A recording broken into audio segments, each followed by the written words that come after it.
Hey friends, good to see you guys.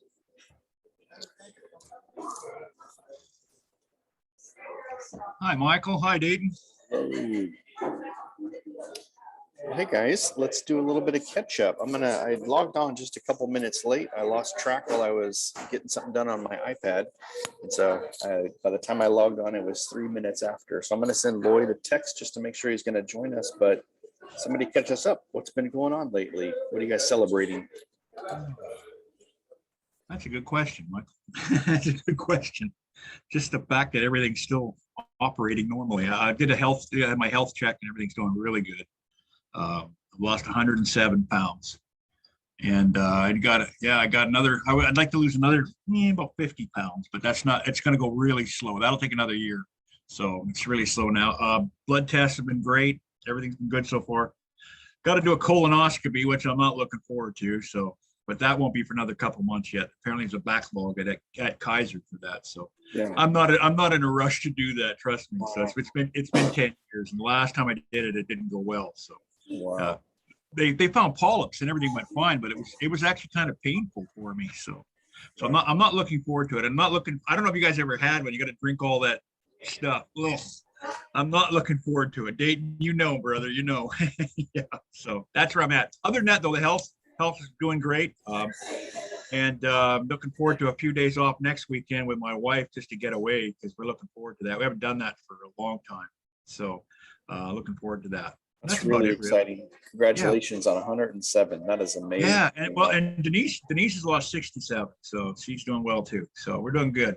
I'm feeling great, much better. Wow. So. Yeah, Dayton, give us an update. How are things going? And give us a celebration. We're celebrating that you're here with us, and you're on mute. Okay. Well, I had 2 weeks out at Exeter on the Sunday morning preaching.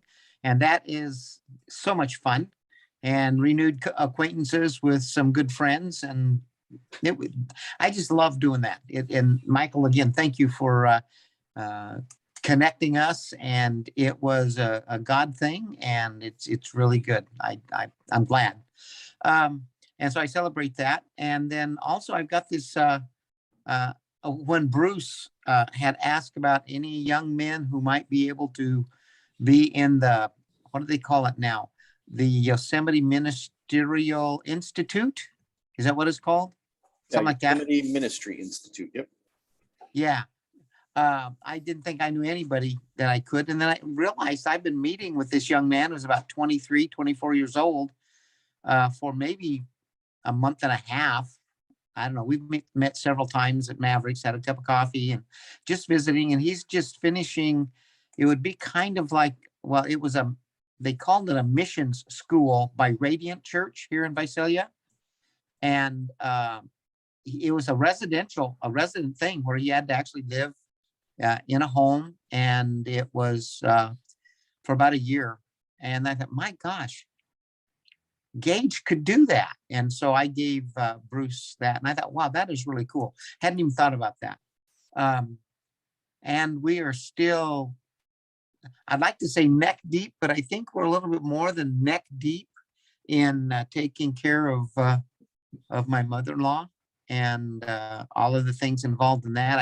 I just rushed home right now. I was in a meeting regarding that legal stuff. We've had 2 lawyers stuff going on, and we're getting close to her property is now for sale, and we're hoping to get that sold soon. But it's stuff. I'm not celebrating that. I am existing in it, and it's kind of a new. Why I mentioned, Michael, it's a new Kairos. We're going through. Okay, Lord, we're yours. Yeah. Today's today, and I actually I arrived. I arrived probably when you were logging in, and I said I'm gonna see if I can get on today. So that's so glad to have you here. Yeah, and it's interesting too that you went through all the challenges with your dad, and there's some similarities, but I am hearing it how much this is stretching the 2 of you guys and how much pressure is putting on you guys. So. Well, it's the residence part that is so demanding because it's 24/7. It is a a constant. In fact, Jeanette started new cancer treatment. That was a real big deal. And it's much more aggressive kind of medication and stuff. And so she did her first set 2 days, Wednesday, Thursday, and she does that three weeks in a row, Wednesday, Thursday, Wednesday, Thursday, Wednesday, Thursday, and then 1 week off. But she handled this medication well. And so she didn't get sick. She's not supposed to lose her hair. And but she's in this new regimen. Yep.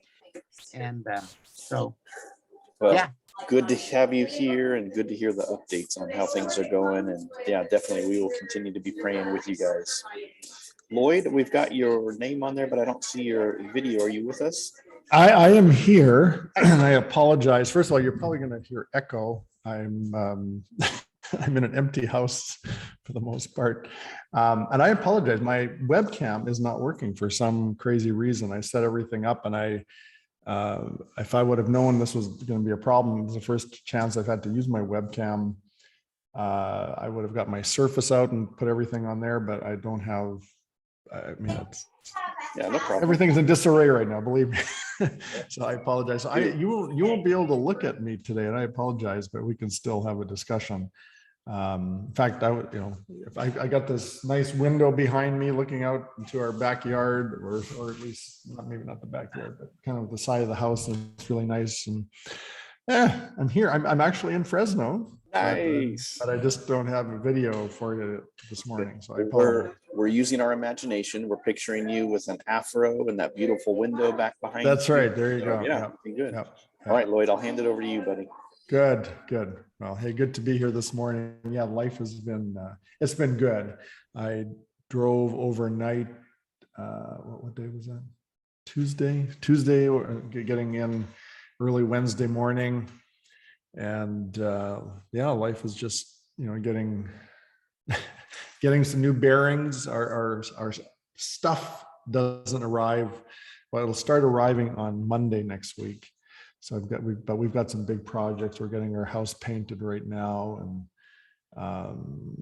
just a lot of little things we're trying to address before we move our furniture in and all those other good things. So yeah, life is very, very, very full, but I'm glad I can be here with you guys this morning. Yeah, I apologize that you can't see, but hopefully next week we'll have this up to normal. I might maybe even be in my office next week. We have a room designated for that, but that room isn't quite ready yet to go.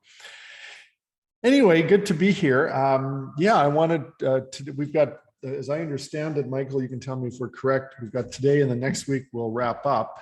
And next week we'll land the plane and address any lingering questions and whatnot. Hopefully, I know there are a number of people that are watching, maybe not live, but hopefully catching the replays of all this stuff.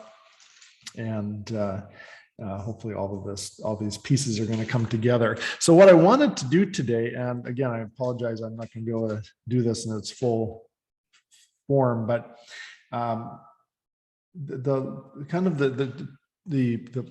well, actually, before we get into what I want to chat about today, let's just kind of reflect on some things that we talked about last time.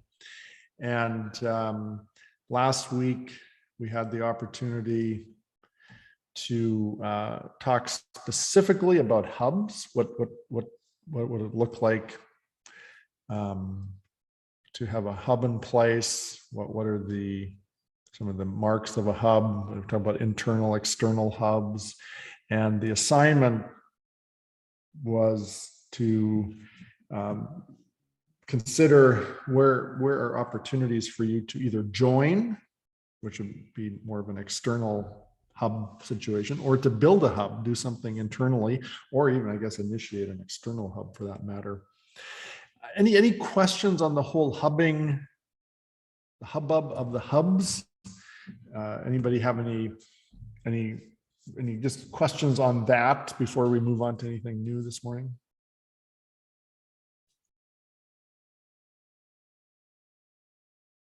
It's all good. Okay. So yeah, I think I guess the only thing I would just say about the whole thing of hubs is that is, as we look at decentralization, and I don't know, I think I may have kind of hinted on this a little bit last week, but as I reflect on this more and more, I realize that one of the biggest objections to decentralization is the feeling like, oh man, if we decentralize, we're going to have chaos, and everybody's going to do their own thing, blah blah blah, and it's that impulse and that reaction to that I think often gets us in trouble, because then we centralize so much that we feel we have to control, and we have to see central organizations as means to keep tabs on everyone, make sure that the organization is running top down. And that's, I think what we're finding more and more is that centralization, especially in the world as we find it today, is not really where we want to go. I think decentralization is there, but how do we do that in a manner without it leading to chaos? And I think that's where things like hubs become really important, because it allows for collaboration, it allows for communication, it allows for accountability, all those good things, without the whole issue of control. There are ways we can centralize without control. And I think that is still decentralization, because it's not so much on an organizational chart, is everybody doing their own thing? It really comes down to, with decentralization, where are the centers of power? And we have been so fixated on centralizing power that as a result of that, anything that exists outside of the center power block is viewed at with suspicion, or is relegated to a lower priority, if you want to say it that way. But I think there are ways we can decentralize. And I think with decentralization, what we're really doing is saying that the power is decentralized. And that's probably the difference. And I didn't even draw a diagram for this, but I think that would be the way to, there would be a way to depict it, would be to say, in centralization, we're talking not just centralized structures, we're talking about centralized power. It really has to do, where does the power lie? And power is a big issue, and something we're afraid of talking about in the church a lot, because we don't even want to admit that there are powers, and that we are subject to powers, or the powers have control or influence on our affairs. I think we over spiritualize what we do in the church so much that we deny that there are power dynamics that are at play. So anyway, I don't know if any of that is helpful or makes sense, but those are some of the things that keep rattling around in my brain as I think about all this stuff. It's a lot of it has to do with power and power dynamics, and we need to kind of look at the things a little bit differently. So what I want to do today, and I'm not going to share any PowerPoint stuff, just in light of just the way things are. I want to chat a little bit on two topics, just as kind of as to kind of bring some things together. And one of them is a topic we talked about, not the very first week we started, but I think the first week after the second week, which was really the first week of content. The first week was more introduction stuff. And then the second week, I introduced the whole idea of the decentralized leader, and that ultimately in all of this, it's going to come down to, who are we as individuals? Do we believe that everything has to come down to me? Am I the thing that's holding this thing together? Am I willing to release myself in the church, or do I feel like I have to maintain control? And it goes back to the whole power thing. Is the power, are we so fixated on having power, having control, that we have trouble releasing? And those are still good questions that we need to ask ourselves a lot. And everyone has to do some soul searching, I believe, to really question, what is your relationship with power in the church? And do you feel like you have to have control over everything? Anybody want to make any, just before I get into some other discussion on that, any reflections on that? Is that am Yeah. I the only person that stays up at night thinking about that stuff, or does that ever enter your mind? Well, the first thing that came to my mind is my recent experience out at Exeter as the interim pastor, and comparing how Exeter was structured and functioned versus how Faith Community, and of course I've been a Faith Community now 32 years, and so we're pretty settled in on the way things happen. And at Faith Community, it was always, the pastor was almost looked at as an employee of the board, and I basically worked through the board, and I very much was dependent upon the board's approval, the board's sanction. I went to the board. And at Exeter, the ministry was the pastoral responsibility. And I remember going to the chairman, then it was George Bierke, and I was asking him about doing various things. And it was a totally different mentality, because the board did not think in terms of having, I don't mean this exactly this way, but ministry oversight responsibility. Maybe you can explain it better, Michael, but it really was a culture shock to me. And so in general terms, Lloyd, what I have observed is, man, different churches are different in the way that they go about Sure. how they function with regard to who's in charge, who makes decisions, who decides on money, those kinds of things. I was really surprised. And so the concept of decentralizing power, I'm really scratching my head. I don't know that I know how to do that. Yeah. So anyway, but my example is, wow, that Sure. was so different in Exeter than what I was used to, and they function just fine. Mm-hmm. And so how do we go about?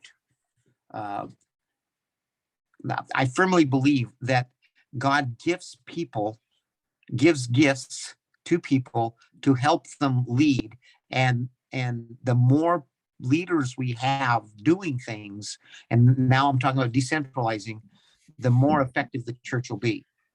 And I still can't wrap my head around how it all works. Yeah. But I value the concept of basically the idea of the hub and ministry just happening with people who are committed to ministry. They establish a missional community, and it's a go. So anyway, I'll be quiet. No, that's good. So, in other words, you had a personal experience that was very revealing to you. It just helped you Yeah. see, hey, there are other ways of doing this. Yeah, that's good.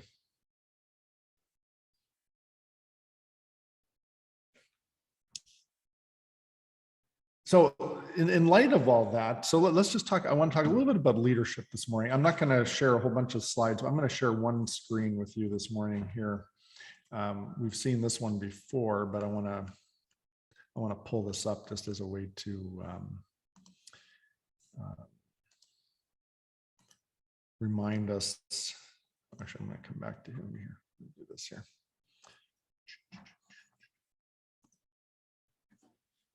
Okay, a second here.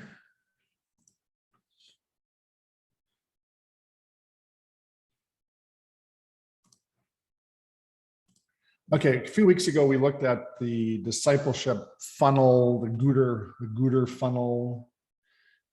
We took a look at some of that stuff, and and I'm not going to go into all the details of that. We talked about centered set versus bounded sets, and we talked about the congregation as a large group, especially as a public space. And then we talked about the fact that in order for these decentralized units to really take hold, at the core, at the center, at the tip of the spear, as I would call it, we need to have these bounded set discipleship groups that are ultimately the ones that are leading and providing the way for these, in this case, social space groups. In fact, I guess we could look at the next diagram to get the point of that. that we need. It ultimately comes down to committed discipleship, committed disciples and leaders who are at the tip of the spear of our organization. And I guess what I want to focus in a little bit on this morning is the whole topic of leadership within the decentralized church. And my point on this is really to say that none of this is going to work, is going to be effective if we do not take seriously the need for a solid leadership core at the tip of the spear of the organization. That has to happen, and that discipleship and leadership go hand in hand. We've often separated them. We will put people in leadership positions because we see them as having leadership gifts or skills. They've served in various capacities and maybe in the secular world as leaders. And so we think, well, they must be good at this in the church. But as disciples, as followers of Christ, especially within our community, within the church, may not be as prominent. And we often will fudge on that. We'll make exceptions. If we see someone who's a good leader, we'll bring them into the leadership role within the church before they're really ready. And what's really important, especially in a decentralized church, is that these decentralized units, and in our case, missional communities or these public social space places, that they have at the core not only people who are quote unquote leaders, but people who are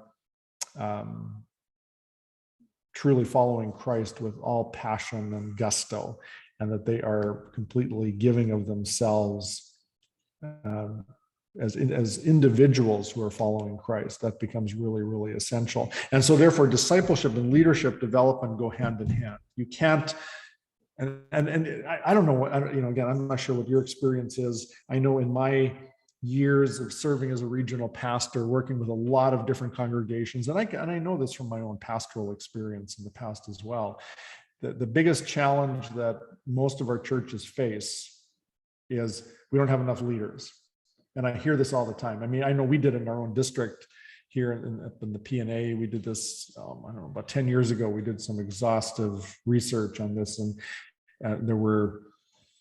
we asked, churches, what's your greatest need? What do you see as the biggest thing you're needing help with? And there were two issues that came up. And one of them was definitely, hey, we need more leaders. We need more people who can lead. And actually I think in a lot of people, when they say leadership, what they're really saying is we need people who can serve, who can fill slots, who can volunteer for, I don't know, children's programs or whatever. I mean, I think even the way we define leadership is suspect at times, but nevertheless, there's this thing of, well, we don't have enough leaders. Well, part of the reason we don't have enough leaders is because we're not developing them. And you don't develop them by developing them as leaders, you develop them by developing them as disciples. And then out of that, you discern those that have leadership gifts and you place them in positions of leadership. So I guess one of the points I want to really emphasize this morning is this whole thing of the need for in decentralization to really focus on leadership development, and in the process, ultimately discipleship, because as we disciple, we produce leaders. Let's just talk about that a little bit more. Again, I know it's come up a few times, but what do you see as some of the challenges that you face in regard to leadership development? And whether or not you've started toward decentralization, but I think one of the reasons you may even be hesitant to consider decentralization is because you're feeling like, oh, I can't do it because I don't have enough leaders. In fact, just this week, I was talking to someone who was actually someone who is not someone who is part of my previous district. It was someone a pastor of another church somewhere else, and we were having this discussion, and I was talking to him, and we were probing some different possibilities. And I wasn't using the language of decentralization, but I was kind of asking some questions that would say, hey, what if you were to bring around you some individuals who could help, split the load or do some of these things. And this pastor basically said to me, well, I can't do it because we don't have any leaders in our church. We're stuck. We can't go any further because we have no leaders. And so maybe even those of you that are watching either live or recorded, you might be hesitant to consider decentralization because you're afraid that you don't have the leadership that's required to make it happen. So let's talk about that a little bit. I think it would be good to just chat. Well, what's your relationship with leadership? Is that a concern for you? Is that something that's maybe holding you back? Let's talk about that. I think, Lloyd, with what we're going through here is that, and I think some other churches are too, it's just that, Michael, you and I have talked about this before, is the fact that it's confusing what leadership really even is to the, I understand now, going through what we've been through the last few weeks, going through what that is. But I think a lot of people here don't even understand what that is. Like you said, what is leadership? What do you want us to do? And a lot of them feel like you said, it's just volunteering to do things. And I try to explain it's not just that. I think the whole idea of what you brought up is the idea of discipleship, I think is almost precisely what is needed first, even before the leadership comes in. And I think it becomes a little weak sometimes when you see our folks here, and I don't think they're really at that point yet. And that's why I think the leadership here is weak. And I think that's going to be our biggest struggle. When I say, well, let's go do this, and they say, well, we're not, we're not going to travel way over there just for that on a Sunday. We're not going to do that. It's just not going to happen. And that's where I see I think the discipleship here, and that's a worrisome part for me at this church. And we talked about earlier before about what Dayton was talking about too, about at Exeter and whatever, the difference. I think what's happened here at Central is that they become so reliant upon, I don't want to blow my own horn because I think I've actually hurt the church by doing this, because I've done it all myself. And they've relied on that. And so, and like I said last week and the week before, if I leave here now, if I decide the doors here will close, that's it, they're done. And that's not a healthy church at all. And that's what I say, the discipleship and the leadership thing goes hand in hand together. And I think that's really missing here right now at this church. So I think we got in order for that to happen, there's a lot of work still to go through to get to that next part that we're talking about. Yeah. Well, and Malcolm, don't beat yourself up over this. I mean, I think we've all, myself included, have at times done that, where we take on the load ourselves. Nobody else is willing to step up to the plate, so we end up doing it, and then there's a dependency that is created. And I totally get that. I've been there, done that. Yeah, and how do we break that though? Sorry. Dave. Yeah. Well, we'll talk a little bit. I'm going to give you one suggestion here in just a moment, but go ahead, Dayton. Well, I was just thinking through part of this, and I'm going back through some of the years of Zoom meetings with Michael and 3DM stuff. But when people have an attitude that their responsibility is to attend to service on Sunday, rather than seeing themselves as critical to the spread of the gospel, without regard to what happens on Sunday. But when people think what happens on Sunday is their job is to be there. Man, moving them away from that to say, no, your job is service to other people, to touch them with the gospel. And we gather for worship. That's great. But whether it's Sunday morning or whenever it is, we are that. But I think even before the issue of developing leaders is moving away from what most of the Western church sees as what church is. Yeah. So, which goes back to the whole public space. It's all about the public space Sunday morning worship experience. Yes. Exactly. Yeah. And you don't mess with that. No. Well, no, no, absolutely. Well, and it's not again that those are, and I think we need to state it because the objection comes up. It's not that we get rid of the public experiences, that we just don't make them central. That they are not the primary expression for the life of the church. That's the difference. And so if we can have the best of both worlds where we have that opportunity for people to gather in those public spaces, that's great, do it. But let's put our priorities elsewhere. So absolutely. Yeah. And that directly speaks into leadership, because they believe that their participation in Sunday morning is their responsibility, the sum of their responsibility.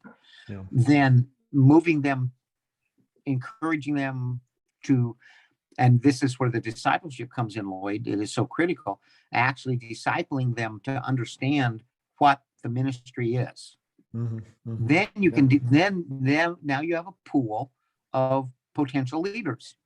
But before that, if it's just Sunday morning and people see that as the church's primary job, man, getting them to move out beyond that is like today, like pulling teeth. It's difficult. Yes, you're right, Dave. Yeah.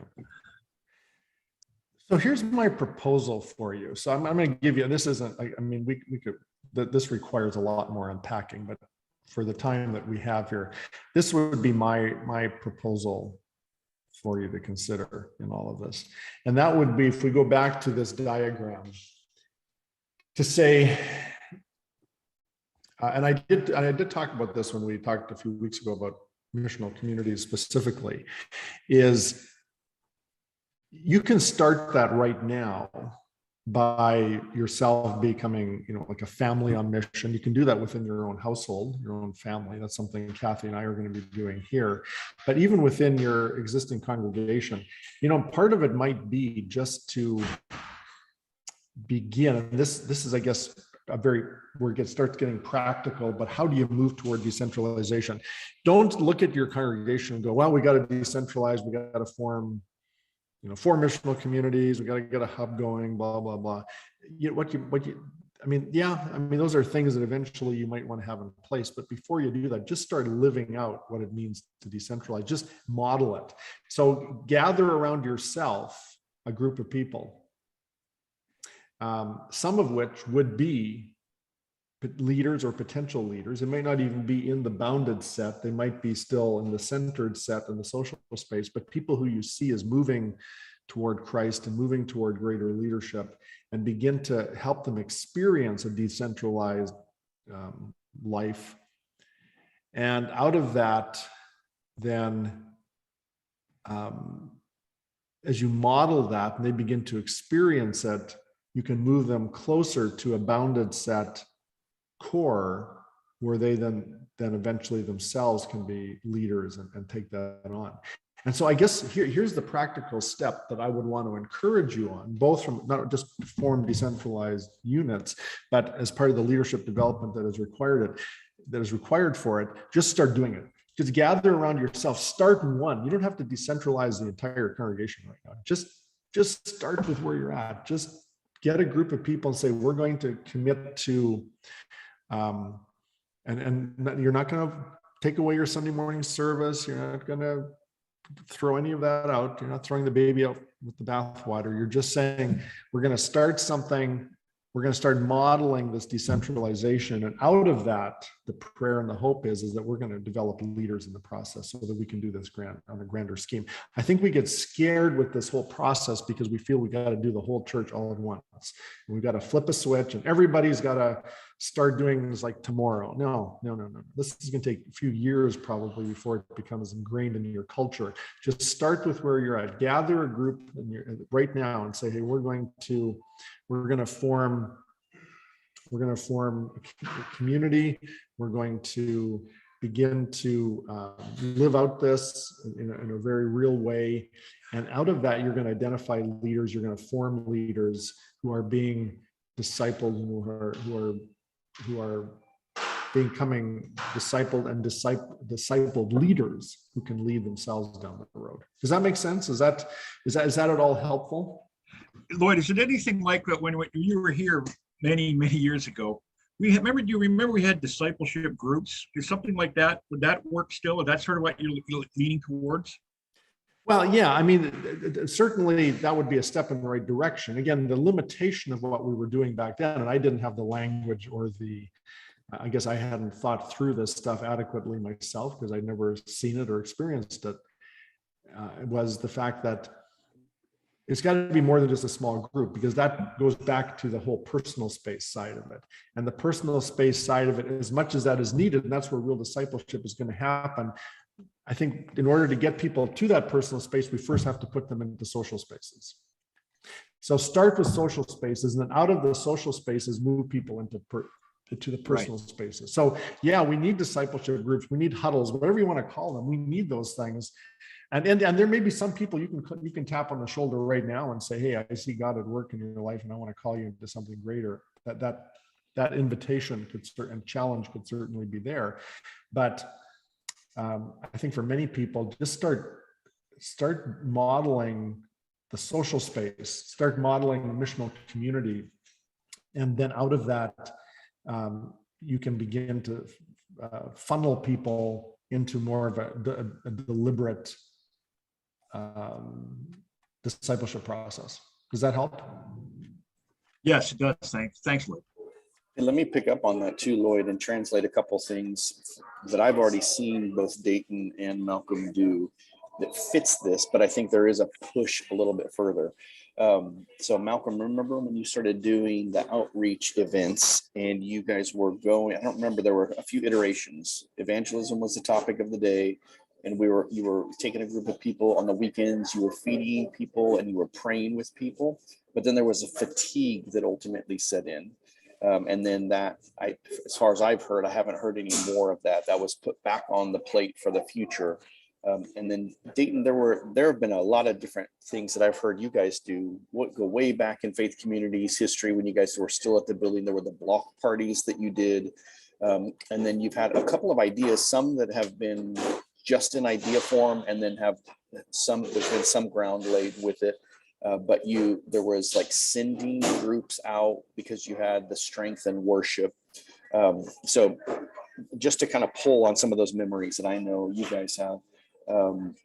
What I noticed though, is that what's different than what I'm hearing Lloyd bring up right now, and where those things can be strength for this next iteration, is that those were very successful in each of their own rights.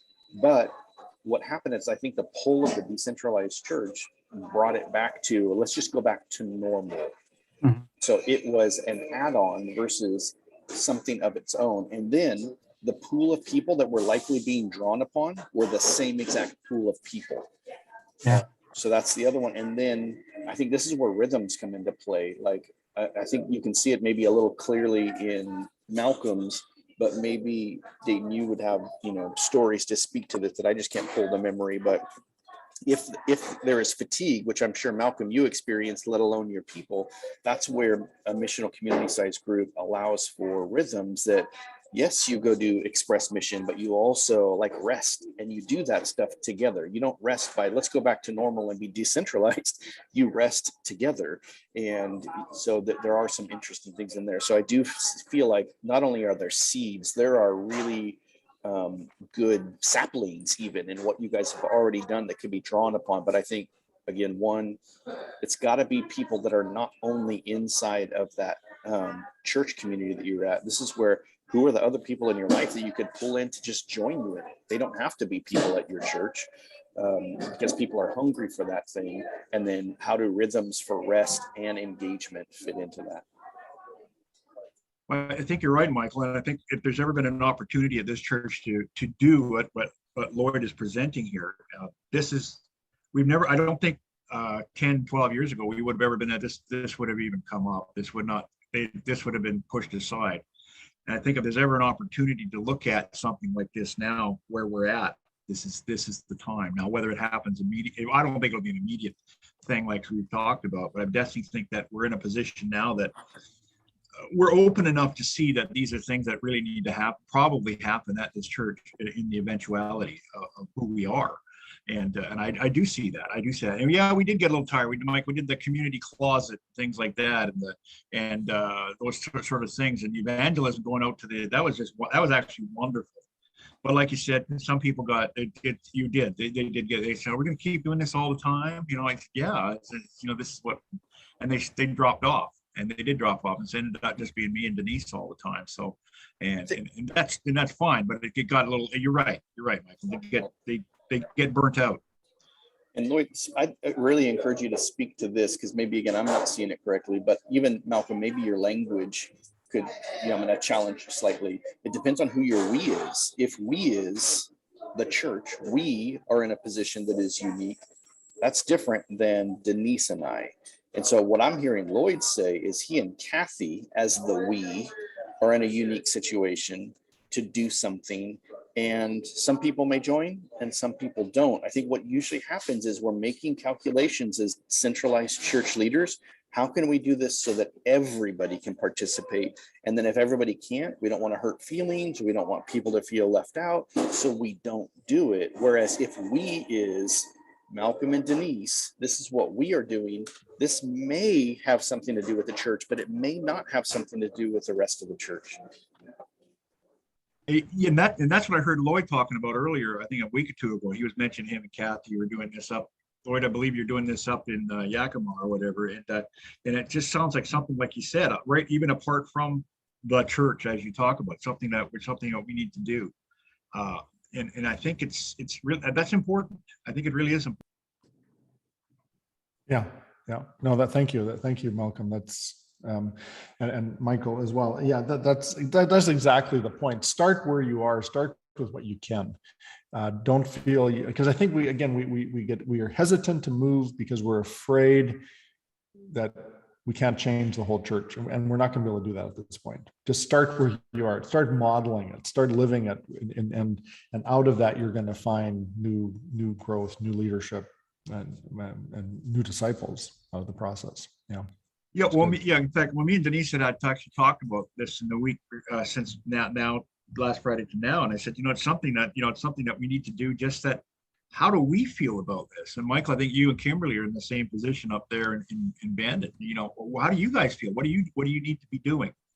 And not so much as the church body, but what do we feel that we should be doing? And if that eventually and what you create this sort of discipleship mentality of who we are as husband and wife, and who we are to our community.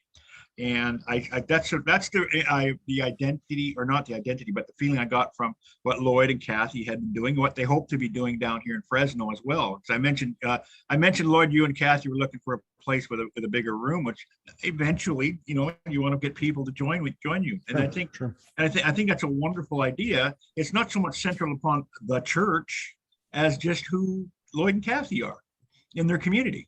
And I think that's really important. That's how and so in that way, I can see the decentralization happening in that sense. And I think that's a wonderful idea.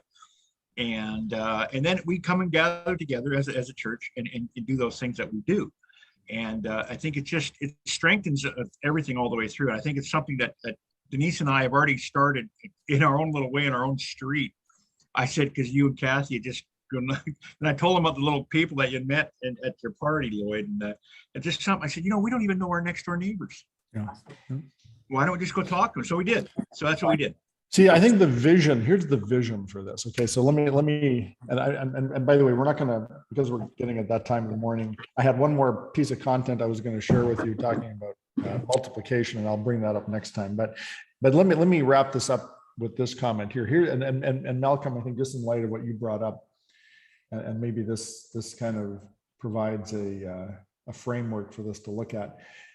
The goal in this whole decentralization is more than just let's find all these different, because again, we're thinking programmatically within the church. Let's just find all these decentralized units that we can create within the church. And so we're thinking of it as a programmatic on a organizational chart. We can clearly identify all these things. Wouldn't it be really cool? And I think this is the vision. This is like this big, the BHAG biblical vision for this whole thing would be to say, what if every family. Every committed follower of Christ took that on themselves and said, we're going to take responsibility to do this wherever it is that God has placed us and whatever calling God has placed on our hearts at this point. And that's, I think, wouldn't that be cool if everybody was doing that in our church? And I mean, maybe not everybody, because I know there's different people, different stages of their spiritual journey. But what if we had a whole bunch of people that took this responsibility and just started doing mission wherever they were and started living this out? And then they came, of course, they come together in our larger group settings to celebrate that. Man, that would be powerful. That would be powerful. Now, it takes a long journey to get there, but I think we can model it. We who are in leadership ourselves right now, we have a way to model that. And if we can model it to our people, maybe others will see what we're doing and go, hey, I could do that too. So yeah, good stuff. Well, listen, let's leave it at that for today. Next week. So what I'm going to talk about next week, we'll do a wrap up, just kind of address any last minute questions. I'm going to talk about multiplication and decentralization, which I think is itself a very interesting topic. And we'll leave it at that. So Michael, do you have anything else to wrap us up with? Because other than that, we can call it for today. Yeah, that's good, Lloyd. I really appreciate this. This is helpful, and it's really helping me. I'm noticing like in a sense, a detox. I'll use detox language. Even like where I am right now, I still tend to use language and methods of thought and strategy that are much more church oriented in a strategic, structured way versus organic. And so, it seems like I regularly come up against this thing in conversation with my girls or with my wife. Yeah, but I don't think we need to plant a church. That seems to be like a regularly dead end that we come to. Yeah. Whereas what I'm hearing you state, that may end up happening on the other end, but this is a lot more about, just like what Malcolm is stating, what will we do, who are we, and how will we take those things into the community to represent Jesus, and in that sense build a community of people around those things. Because then if that's the case, this is what we're choosing to do as like maybe a missional target. This lines up with who we are as we understand our identity in Christ. There's not very much that will derail those things from happening. We can keep doing those things because there's a sense of authenticity and integrity to those targets, and then we can build community around it over a long season and the ups and downs, versus if the end goal is, how do I establish a missional community? How do I plant a church? I just know that a lot of times church infrastructure begins to steal away from that vision apart from the other stuff. So I'd really be curious, Lloyd, to hear more about, especially now that you're hitting Fresno, what that will look like for you guys to take your first steps. Right. Like, are there networks that you're stepping into? Is it your neighborhood? Or is it that you and Kathy have really honed in on, here's who we understand ourselves to be, and here's the strategy we're going to use to just find people and build that community out? I mean, maybe even with these last minutes, can you just address some of that? How will you do that hitting the ground in Fresno? Well, yeah, I mean, obviously well, Kathy's been here for a bit, but now that we're both here, there's still a lot we have to discern. So we don't have all the answers on yet, but I think what we're really, and this is part of hearing God's voice on this, is to really, the big question that we're asking right now is where is God calling us in this city, in this community, wherever it is? Well, what is the heart of God that we're needing to hear right now? And so I think part of it is right now just a discerning thing, but that doesn't mean we're sitting back. We're already in our neighborhood, and we've had opportunities already just in the few days, even that I've been here, meet some new people, talk to people. It's interesting how some people have reciprocated already on some of the connections we've made. We're just being open to that and just to see where God leads. So yeah, there's a lot more to come on that. I don't have a lot of answers, but I think it's just the freedom to be able to say, hey, we're willing to do that. And even Malcolm, you put on the question there, do you engage with the local community? I mean, whether it could be at regular events or something, it could be just, are we out there? I have to walk 6 houses down to get my mail every day. So I'm going to do that at times when I know there's going to be people around. so I can at least say hi and start chatting and so forth. But yeah, I think there are opportunities, but are we prepared to do that? So this will fit in really well, because this is, and again, we need to wrap up here, but I was going to bring in a component about multiplication, because multiplication fits into this discussion, because it does fit into, Michael, what you were just talking about is, are we thinking about when we're starting something, are we thinking of starting church, which ultimately comes down to talking about the old language, big church, worship service, all those big things that we associate with that public space? Or do we see multiplication happening at a social space level that has a whole different dynamic to it? And that's what we'll talk about a little bit next time before we wrap up. And I can't help but mention mustard seed, Michael, and what we saw happen there. It was a missional community that formed out of a need. And then I remember talking to Darian, and this was just shortly before they chose to leave, how he said, oh no, we've become a church. We need bylaws. We need leaders. We need this, we need that. And I looked at that, and it was such a major, now, typically, I won't say typically, my mentality was, yeah, you move from what they did into a church. You make it a church. Well, it was already a church. And they were doing more in the community, being mustard seed, than as they began to formalize and centralize and form a board and all of that.